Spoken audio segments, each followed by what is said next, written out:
Hello EDH enthusiasts, welcome back to another video, and in this video I'm giving you a tier ranking of all of the white cards from Lord of the Rings Tales of Middle-earth. This is my personal opinion and I'm taking into account limited, modern, and commander play for all of these cards. A quick rundown of what all the tiers mean. F means failure. This card is terrible in one way or another, whether it's flavorful or just as a playability fail. D means niche or fringe play. At least what I think it will be. These cards haven't seen any play yet. C means decent in a good, correct deck. B means decent in a deck with very little synergy needed. A means auto-include in any synergistic deck. And S means auto-include in pretty much any type of deck. Alright, starting off in the F tier, we have Tale of Tenuvial. This is a saga that can give our stuff indestructible, or bring it back from the graveyard to the battlefield, or give our stuff lifelink. The problem is, this spell costs 5 mana, and at 5 mana, giving something indestructible is too little, too late.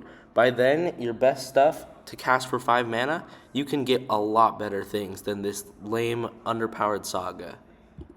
The other card in the F tier is Knight of the Keep.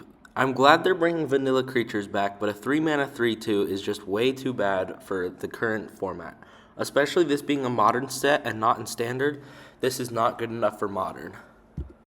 The only white card that I put in D tier is Hobbit's Sting. To understand why I put this in D tier, we have to look at what the base minimum it does is. The base minimum, if you control no creatures or no food because someone wiped the board or something, it deals 0 damage and becomes a useless card in your hand. And at the best, it's probably going to do like 1 or 2 damage for 2 mana, which is way below going rates. Moving into the C tier, we have Eowyn, Lady of Rohan. This is a 3 mana equipment style commander, but it's not in multiple colors, and there's not a lot of great white equipments.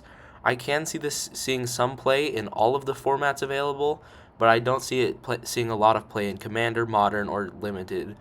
In limited, this is especially not that great. There's not a ton of equipment that you'll probably get if you're drafting, especially if you're doing a pre-release, you won't get very many, so this isn't really a great card.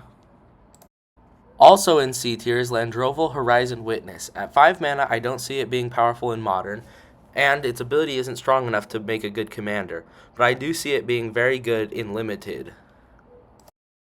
The third white card that's in C tier is Second Breakfast. 3 mana for a decent stat boost on 2 different creatures and a food. I think we'll see play in all 3 major formats for this card, but I don't think it will really be a bomb in any.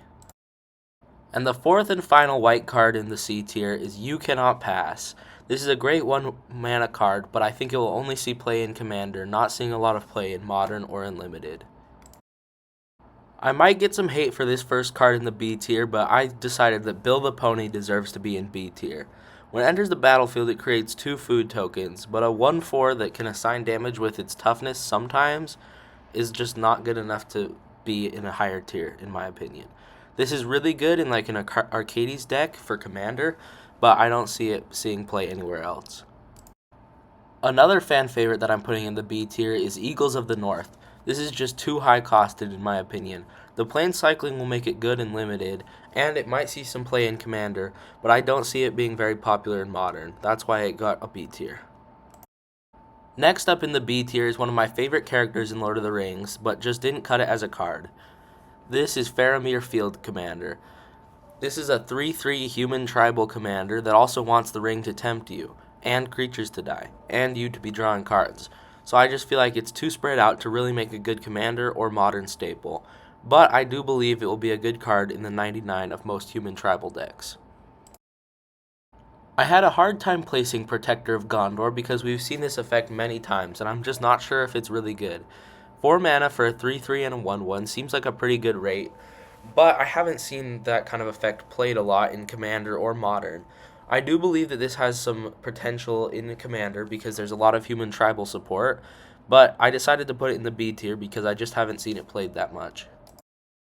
Another card I might get some hate for putting in the B tier is Samwise the Stout-Hearted. This 2 mana flash halfling peasant brings something from your graveyard to your hand. The problem is it has to be something that left the battlefield this turn. That is too restrictive in my opinion. It's not going to see a lot of play because you just have to get lucky and have Samwise when something goes to the graveyard. or if you don't have your 2 mana open and something goes to the graveyard, you have no chance. So I really think Samwise is too restricted on that ability and just won't see a lot of play. It's very powerful in the right circumstances though, so it got up to the B tier.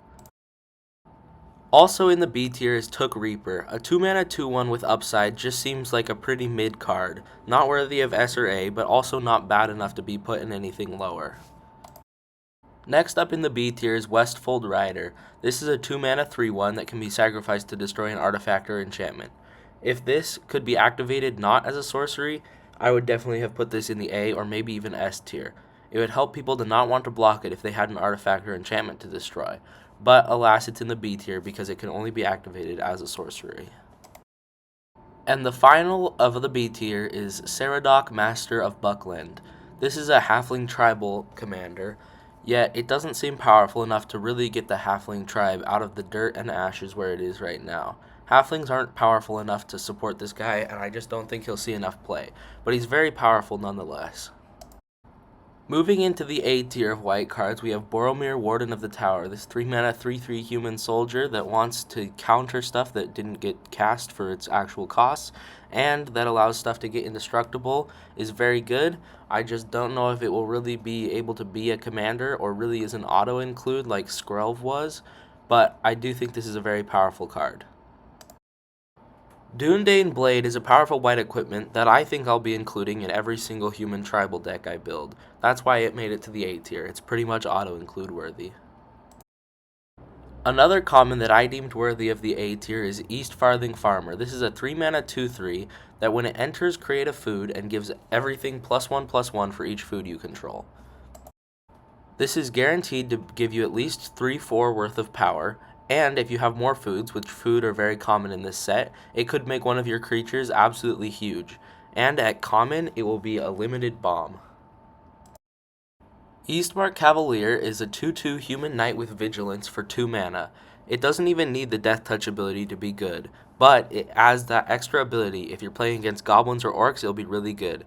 This could also be in the sideboard for a lot of decks in case your opponent's playing Goblin Tribal. Also in the A tier is Gandalf the White. For 5 mana, this 4/5 Avatar Wizard gives all your stuff flash if you're playing legendaries and artifacts, and whenever a legendary artifact enters or leaves the battlefield, it doubles it, making this better version of Elish Norn if you're playing legendaries and artifacts.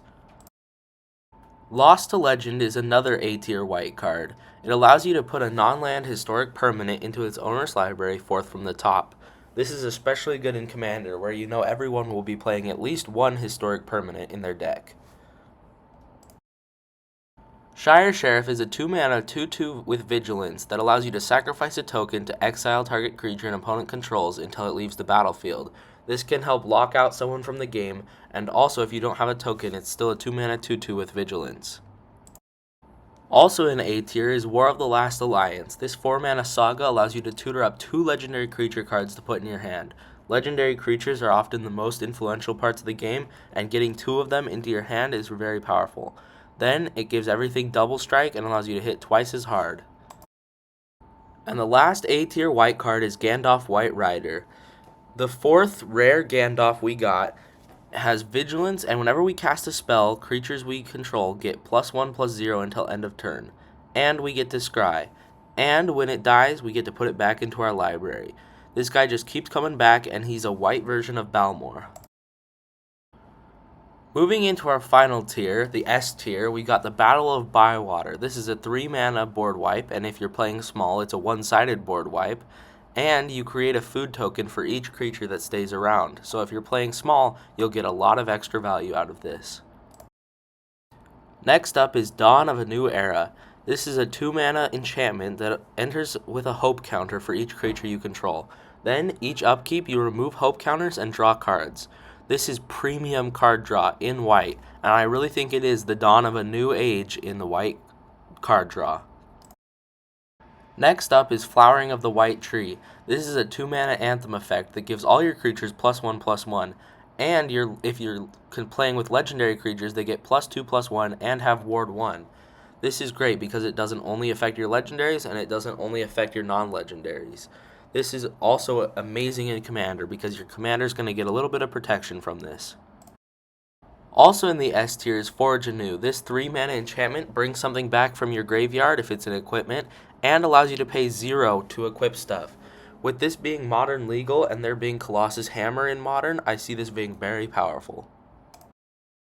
Also in the S tier we have Reprieve. This is a 2-mana counter spell in white, but it's even better than a counter spell because it counters uncounterable spells, and it draws you a card. So this is a very, very powerful card, and it's uncommon, so you'll even get it in limited. The next card in the S tier is Rosy Cotton of South Lane. This got it into the S tier because of the insane combo potential with Scurry Oak. This goes infinite, making infinite creatures and a ton of +1/+1 counters. We also have Slip on the Ring. This is a 2-mana blink effect that's very powerful because it also allows the ring to tempt you. And finally, the hero of the story, Frodo, rises into the S tier with Frodo Determined Hero, which allows you to attack very powerfully with lots of equipment and preventing all the damage that would be dealt to him. Thank you for watching today's video, and for those of you who watched all the way to the end, I wanted to give you a sneak peek at the 200 subscriber special video. Once we hit that 200 subscriber mark, I will be doing something regarding this card.